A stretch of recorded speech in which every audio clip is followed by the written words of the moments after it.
啦，你哋撳我鈴鈴，所以你見到我上次喺室內冇事就室內講完嘅 Supra 咧，而家我哋就喺馬路嗰度可以講 Supra 啦。好啦，咁我哋今日就試咗兩個兄弟喎，咁啊，不如你講下點樣先咧？我都唔識講啊。點解咧？我未見過你唔識講車嘅喎。嗱，首先咧，我講下寶馬先啦。寶馬反而感觸比較大嘅，即係我唔係好知道原來架 Z4 會變成呢種嘅表現嘅。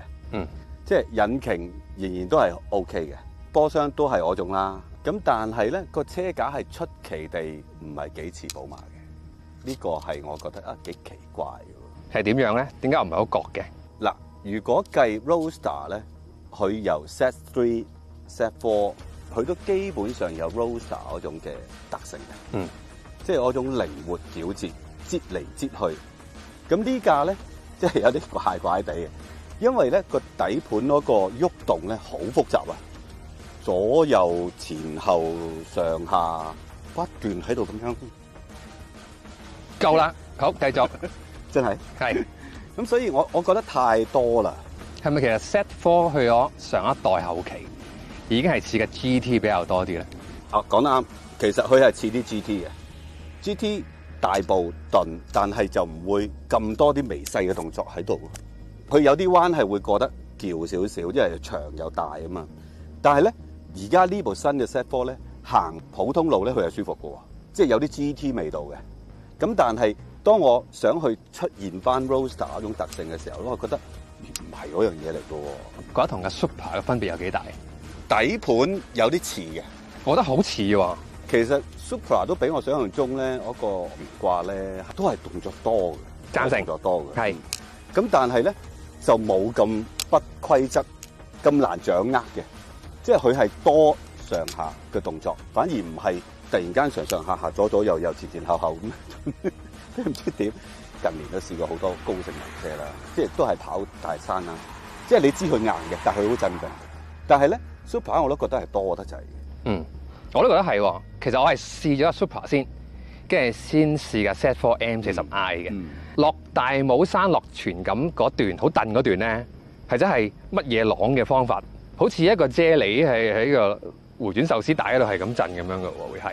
但係咧，佢又未至於係令到人極之唔安心嘅。佢有少少多咗啲，好似行程長咗，感覺會係所以係有種彈下嗰種左右啊嗰種嘅。咁我覺得係再少翻啲啲，我寧願犧牲少少舒適性。咁可能會再可以車速快多少少啦。嗱，你講到安心呢個 point 咧，同一條路我揸兩部車 ，Supra 咧基本上我冇乜特別怯嘅一剎那嘅。咁但係 Z4 咧，我係有少少有幾個彎協一協嘅，因為我覺得佢嘅動作太難掌握啦。呢樣嘢我覺得就係底盤相似嘅，但係 tuning 係有少少唔同。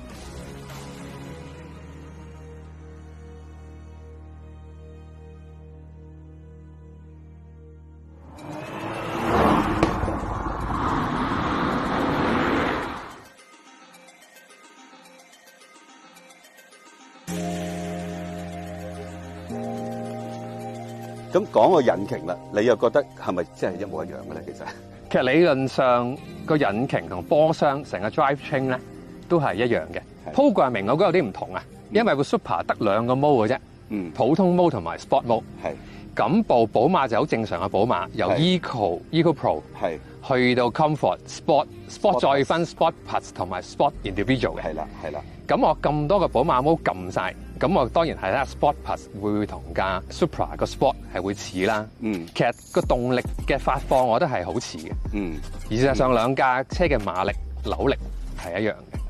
但係咧，如果我哋計官方嘅數字0至100咧，架 Supra 會快少少，0點幾秒嘅，可能有少少關車重嘅關係，或者係個 programming 嘅關係。但係我以兩架車揸上山嗰段嚟講咧，我覺得個特性都係好似嘅，唔會覺得架寶馬係特別慢過個 Supra 嘅加速嘅時候。我自己會覺得有少少分別，因為你睇一個說明書先。好似冇仔喺度。我覺得最後嘅 power 係接近嘅，即係你真係踩盡嘅時候，其實佢俾到你嗰啲速度啊、力量係接近嘅。不過喺啲回油嗰啲動作嗰度咧，我感覺個 Supra 係好似快少少嗰種感覺。但係呢個我都唔敢肯定嘅，因為有一個問題嘅，其實好似兩架車都有，就係嗰個波箱。即係呢個 Steptronic 咧，我覺得佢嗰個家長保護模式都幾強嘅，即係好多時唔俾你落直頭，你差唔多去到個彎前你先知咧，咁你就唯有真係夾硬再拖多啲 brake，然後用住高一個波段去入個彎。咁入到個彎嘅時候，你又發覺佢好似個 momentum 又差唔多去晒嘅時候，咁你又先再拍咧，其實佢一個彎嗰度突然間又再 downshift 一個咧，係有啲怪嘅。你可以唔敢做嘅，即係你由得去慢咗落嚟就慢咗落嚟啦。但係因為個 engine 咧，尤其是大山入某啲彎咧，你之前冇拖好個波咧，你用 brake 夾硬收，跟住個 turbo 引擎其實一路跌緊冧緊轉數咧，你係冧到可能3000零轉，你要再起嘅時候，你會發覺係唔得嘅。係，咁你就要拍噶啦。但係你發覺你好自然用一種好生物性嘅反射動作去，喂，我唔夠力，我拍啦，拍嚟二波，然後我喺彎心，咁就突然間挫一挫，跟住又扯一扯，兩架都有呢個問題嘅。我覺得呢個引擎咧，其實理論上咧，佢係由1000幾轉開始，扭力係最大嘅。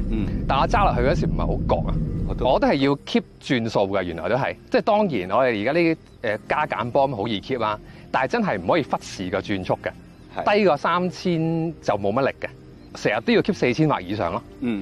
我喺呢條路上次揸嘅寶馬咧，其實揸嘅 M2 Competition 嘅，嗰個引擎就唔係呢一副引擎嚟嘅，嗰副係個紅區有7000幾轉，呢一個係一個普通嘅引擎，即係6000幾轉就紅區嗰隻嚟嘅。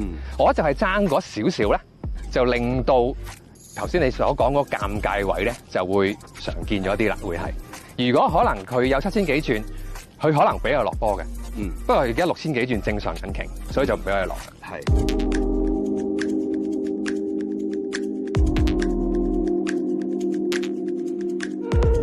另外咧，我想講呢兩架車雖然都係直六嘅引擎，但係俾我感覺又唔係好直六喎，爭緊啲嘢喎。第一個爭啲聲啊，架 Z4 咪開篷咧，啲聲就勁好多啊，真係。架 Z4 係由撻時開始滾嗰下咧，醒嗰下咧，去到踩到高轉，即係例如5000轉或以上咧，都係比較振奮人心啲嘅。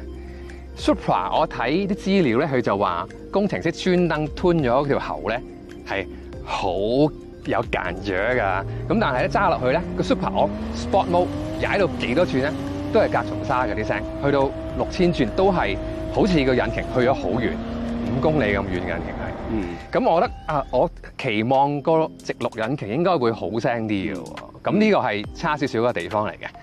咁另外咧，我又期望佢6個氣缸，咁佢低轉起碼 tune 得再勁啲啦。咁但係又唔覺得係低轉。頭先講過3000轉以下，其實就唔算好大力嘅。佢高轉可以 keep 得幾好嘅，keep 到去紅區嗰下佢先 cut 嘅。但係我就期望佢嘅低轉會再好少少啦。不過我講到聲咧，其實我就覺得Supra 嘅聲會戲劇性多啲嘅，因為我啲 backfire 嘅聲咧，我喺 Supra 聽到，反而喺 Z4 我係聽唔到嘅。佢又唔會係立亂放炮嘅，即係我覺得係 OK 嘅。不過你講如果單計呢副引擎兩組嘅排氣喉，我唔覺得係特別好動聽嘅聲嚟嘅，正正常常咁咯。但係我都同意嘅。即係如果係一部 sports car， 一部係 roadster， 咁係咪應該再氣氛再強烈啲咧？點解好似今日我同你講嗰啲嘢成日都相反嘅？你好似好耐未試過呢種咁嘅唔同嘅意見得咁多咁樣。我係咪真係兩架車會真係實在太似到我哋啲爭少少就已經好似大家一邊企左一邊企右咁樣啦？我真係唔係好清楚。我會覺得咧，兩部車其實係似嘅，不過可能我好刻意地去揾一啲好細嘅分別。Overall， 你真係揸落去，當然有頂同冇頂，梗係好大分別啦。咁但係你細心啲感受下個 engine 個波箱，同埋喺大山裏邊嘅 dynamic， 其實真係似嘅。反而 Z4 咧係有少少偏離咗 BMW 嗰種咁嘅風格，係令我有少少差嘅。咁應該寶馬搞多少少喎？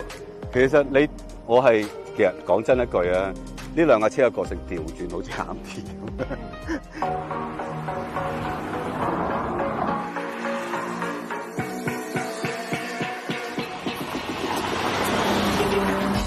如果唔好講呢兩架車嘅比較啦，純粹講究竟嘅 Supra 係咪一架好好嘅 Coupe， 又或者我哋淨係講 Z4 係咪一架好好嘅 Roadster？ 因為我哋期待咗好耐，其實個 Supra 期待咗好多年㗎啦嘛，吹得好勁㗎啦嘛。咁我都期望今次上車，應該我落車嘅時候，哇 M 啊，會係咁樣嘅，或者你係會一副陽光嘅表情出咗嚟嘅。但係我唔好覺我自己有咯，我都唔係好覺你有咯。其實如果以 absolute value， 即係唔好兩架車互相去比，淨係講一架直六引擎嘅 sports car 係一架 coupe 嚟嘅，咁我覺得係 OK 嘅。其實你講得啱啊，即係我哋成日嚟大山試車咧，架車係點咧？基本上落車推開車門嗰一下就見到。我會感覺到你氣場㗎。但係呢兩架咧，我揸完咧都好冇咩講。好平啊！你講得啱嘅，其實Z4 我唔會 expect 好多嘢嘅，因為 Z4 其實佢係延續呢個車系嘅一個傳統。反而 Supra 咧，因為真係搞咗好多年啦，咁而家最終嘅方案就係講得白啲，就係攞寶馬嘅材料去加自己嘅加工上去，外殼又好 ，tuning 又好。其實我係 expect tuning 係再多啲嘅，即係 Supra 係另外一種嘢嚟嘅。Z4 可以係有唔同嘅個性，我同意嘅。但係 Supra 唔知係我老派定點，我覺得佢個個性係得一種嘅 JDM。咁呢架係變咗一部比較 marketable 嘅一個 coupe 咯，我覺得。但係佢就掛咗個 Supra 呢個名，因為呢個名真係可能幫到佢唔少嘅，賣到好多車。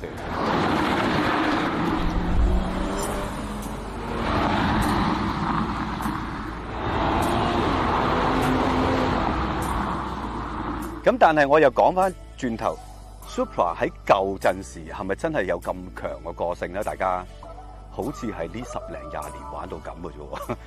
佢在生嘅時候，嗱我冇試過個性嘅喎，我唔夠膽講喎，真係冇試過喎。嗱，佢以前嗰副直六引擎加 turbo 係直線好快嘅，即係睇啲所有 report 都講嘅，啊，好似係直線加速車咁嘅。咁但係彎一路都講緊佢係唔夠當其時。譬如 NSX、RX7 去相比嘅 GTR 嗰啲相比嘅，佢係似走 highway 嗰種好快嗰種嘅。咁你呢種係佢嘅個性咯。咁但係呢幾年就因為電影神化到好似點都得咁樣，1000匹再加轉嚟轉去都得嘅。咁搞到好似大家好期望呢架車掛得呢個名係應該有呢一種嘅電影嘅效果。其實電影還電影嘅。即係真實架車係好多考慮做出嚟，咁而家呢架係 sports car 嚟嘅，但係偏重長途駕駛 highway 嗰種，反而跑大山好似有啲吃力嘅，我覺得佢。其實而家 Coupe 呢個市場咁 niche 咧，我覺得就係要做一架好唔 compromise 嘅車，大家先買啦。我要 compromise 嘅，我有好多車可以揀啦。呢個年代，咁買得 Coupe 我就要煥然一新種感覺，同我屋企一架房車同屋企一個 SUV 咧係完全唔同嘅。我係會期望咁樣咯。所以咧，我另一方面我係期望緊呢兩部車嘅四氣缸，我想試嘅。因為反而我有四氣缸咧，我期望冇咁高啦。